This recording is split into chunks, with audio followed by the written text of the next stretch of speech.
Hello दोस्तों, हमारा प्रश्न है कि अवतल गोलीय पृष्ठ पर अपवर्तन के लिए सूत्र म्यू बटे वी माइनस 1 बटे यू बराबर म्यू माइनस 1 बटे आर की स्थापना कीजिए, जहां प्रतीकों के सामान्य अर्थ है। ठीक है, तो हम यहाँ पर बना लेते हैं अवतल गोलीय पृष्ठ।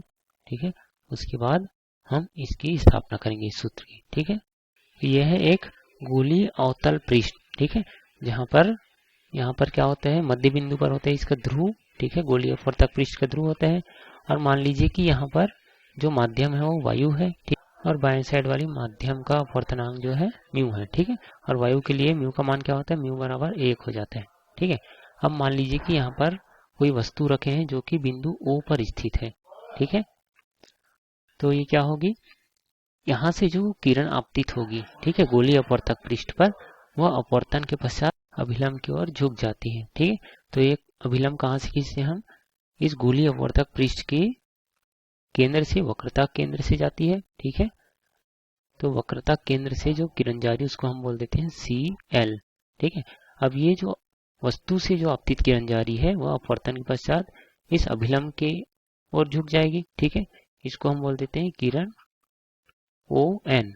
ठीक है, और दूसरी किरण जो अवतल गोलीय पृष्ठ के केंद्र बिंदु मतलब ध्रुव से जाती है वह अपवर्तन के पश्चात बिना विचलन के सीधे निकल जाती है। ठीक है, तो इन दोनों किरणों का जहां पर क्या होता है, कटान बिंदु होता है, वहां पर क्या बनता है, प्रतिबिंब बनती है। ठीक है, अब आप देख सकते हैं एक किरण जा रही है ON की तरफ और दूसरी किरण है इस तरफ दाएं साइड। ठीक है, मुख्य अक्ष के सापेक्ष। ठीक है, तो हम क्या करते हैं, ये जो किरण जा रही है यहाँ से हम बिंदु देते हैं MN। ठीक है, तो MN किरण को हम पीछे की ओर बढ़ाते हैं तो वह मुख्य अक्ष पर किसी बिंदु पर मिलती है, जहां पर ये जो दूसरी किरण है जो पृष्ठ ध्रुव से जा रही थी उससे मिलती है। ठीक है, यहाँ पर क्या बनेगा, इसका प्रतिबिंब बनेगा वस्तु का। ठीक है, वो भी क्या होगा, बिंदु आकार का बनेगा। ठीक है, अब हम मान लेते हैं कि यहाँ पर जो कोण बन रहे हैं आपतन कोण, तो अभिलंब और जो वस्तु से जो किरण जा रही है उसके बीच क्या बनेगा, आपतन कोण बनेगा। तो यहाँ पर हम इस कोण को ले लेते हैं I। ठीक है, I कोण है। ठीक है, और अभिलंब की तरफ झुकने वाला जो कोण होता है अपवर्तन कोण क्या होता है, R होता है। ठीक है, रिफ्लेक्शन कोण, और ये क्या है, इंसिडेंट कोण, इसलिए इसको I से प्रदर्शित करते हैं और रिफ्लेक्शन कोण अपवर्तन कोण को R से। ठीक है, अब देखिए यहाँ से LMN जो कोण है, ठीक है, वही कोण क्या है, IMC कोण है, क्योंकि ये क्या है, एक दूसरे के संगत कोण है। तो ये क्या हो जाएंगे, दोनों बराबर हो जाएंगे। ये वाला कोण किसके बराबर हो जाएगा, R के बराबर हो जाएगा। ठीक है, अब यहाँ से मान लेते हैं कि जो MOP कोण है वो क्या है, अल्फा कोण है। ठीक है, और MIP कोण बीटा ले लेते हैं इसको। ठीक है, और जो MCP कोण है इसको हम ले लेते हैं थीटा। ठीक है, तो यहाँ पे हम लिख लेते हैं एंगल MOP कौन सा कोण है, अल्फा। ठीक है, एंगल MIP ये कौन सा कोण है, बीटा कोण है, और एंगल MCP ये कौन सा कोण है, थीटा। ठीक है, और इधर IMC, ठीक है, एंगल IMC कौन सा कोण है, IMC ये कोण है R है। ठीक है, और OMC कौन सा कोण है, एंगल OMC ये है आपतन कोण I, और ये R क्या है, अपवर्तन कोण है। ठीक है, और यहाँ से यही कोण क्या है, LMN भी क्या है, R के बराबर है। ठीक है, तो ये एंगल ये क्या हो जाएगा, एंगल LMN। ठीक है, दोनों कोण क्या है, R के बराबर है। अब हम जानते हैं कि स्नेल के नियम से क्या होता है, स्नेल के नियम से जब जो आपतित किरण है वह दूसरे माध्यम जिसका अपवर्तनांक म्यू है उससे गुजरती है और उसका आपतन कोण अगर I है, अपवर्तन कोण R है, तो क्या हो जाता है, म्यू बराबर हो जाते हैं साइन I बटे साइन R। ठीक है, आपतन कोण की जगह और अपवर्तन कोण की जगह के अनुपात के बराबर होती है। ठीक है, उस माध्यम का अपवर्तनांक। तो यहाँ से अगर हम I और R मतलब आपतन कोण और अपवर्तन कोण का मान अगर रेडियन में नापे तो क्या हो जाएगा, I और साइन R का मान बहुत कम हो जाएगा, इसलिए हम क्या लेते हैं, साइन I को ले लेते हैं I। ठीक है, और साइन R को ले लेते हैं R ले लेते हैं। ठीक है, तो यहाँ से म्यू क्या हो जाएगा, म्यू बराबर I बटे R हो जाएगा।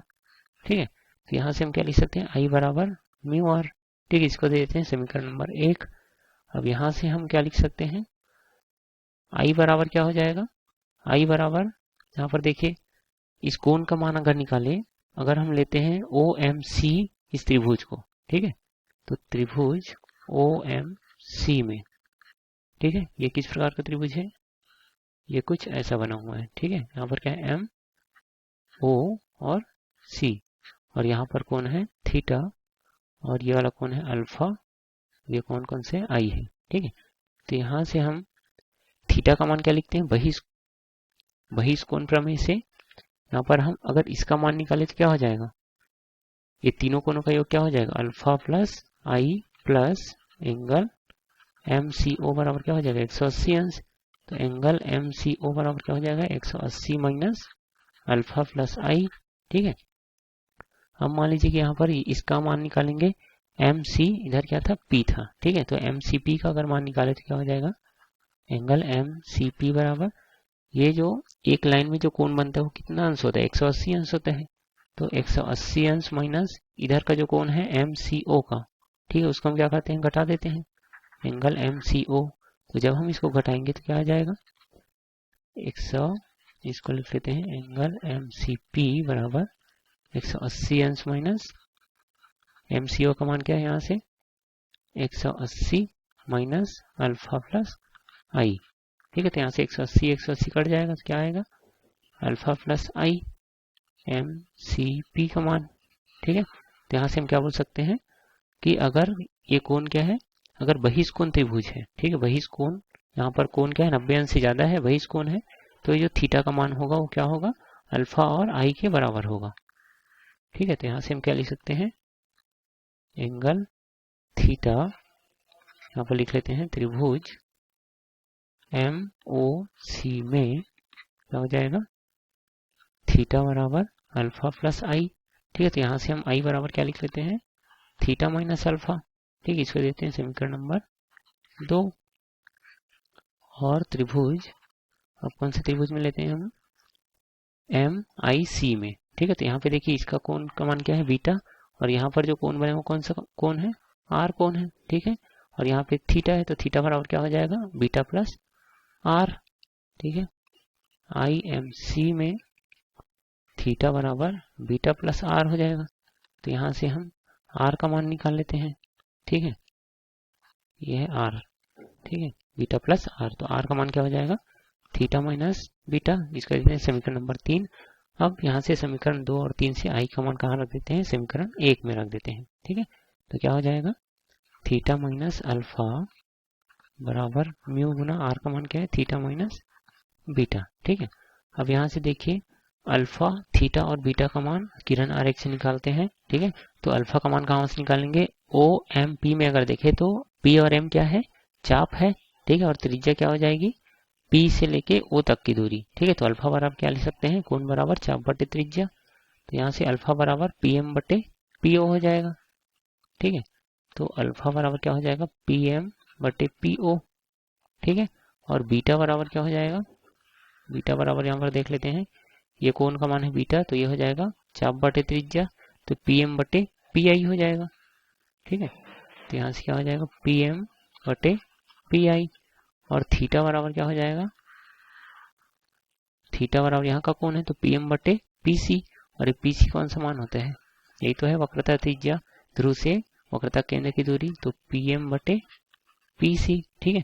अब इन तीनों का मान हम रख देते हैं समीकरण नंबर 4 में, तो क्या हो जाएगा थीटा का मान क्या है PM बटे PC माइनस अल्फा का मान है PM बटे PO बराबर म्यू गुना थीटा क्या है PM बटे PC माइनस बीटा क्या है PM बटे PI, ठीक है। अब यहाँ से PM को अगर हम कॉमन लेंगे तो क्या हो जाएगा कट जाएगा दोनों तरफ से, तो क्या बचेगा 1 बटे PC माइनस 1 बटे PO बराबर म्यू गुना 1 बटे PC माइनस 1 बटे PI, ठीक है। अब यहाँ से हमें निकालना है PC और यहाँ पर क्या है PO है, ठीक है, यहाँ पर PC PO और PI का मान निकालना है, तो यहाँ से हम देख सकते हैं PO क्या है, PO बराबर यहाँ पे हम लिख सकते हैं PO कौन सी दूरी हो ध्रुव से वस्तु की दूरी, तो ये हो जाएगी ऋणात्मक U हो जाएगी क्योंकि ये अपतित किरण की विपरीत दिशा में है, ठीक है, और PI क्या हो जाएगी ये प्रतिबिंब की दूरी है ध्रुव से, तो ये हो जाएगी -v, ठीक है। और PC क्या है, वक्रता त्रिज्या, तो ये भी आपतित किरण की विपरीत दिशा में, तो क्या हो जाएगी -r, ठीक है। यहाँ से PO का मान है -u, PI का मान है -v, ठीक है। PO का मान है क्या है, -u, PI का मान -v और PC का मान क्या है, -r है, ठीक है। तो इसका मान हम यहाँ पर रख देते हैं, इसको देते हैं समीकरण नंबर 5। ये हो जाएगा 1/-r -1/, PO क्या है -u बराबर म्यू गुना 1/PC क्या है -r माइनस PI क्या है -v, ठीक है। इसको रख देते हैं कोष्टक में। अब क्या हो जाएगा, -1/r धन 1/u बराबर म्यू गुना, अंदर गुना कर देते हैं, ये हो जाएगा -μ/r और ये हो जाएगा धन μ/v हो जाएगा, ठीक है। अब क्या करते हैं, जो μ/r है इसको हम इधर पक्षांतर कर देते हैं, क्या हो जाएगा μ/r धनात्मक हो जाएगा, -1/r बराबर μ/v, u को इधर ले आते हैं, ये हो जाएगा 1/u, ठीक है।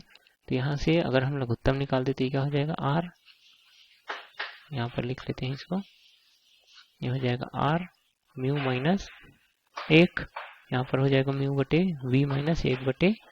1/u, ठीक है। तो इस सूत्र को हम क्या बोलते हैं, अवतल पृष्ठ का अपवर्तन सूत्र बोलते हैं, ठीक है। कितना है अवतल पृष्ठ का अपवर्तन सूत्र, यहाँ पर लिख लेते हैं।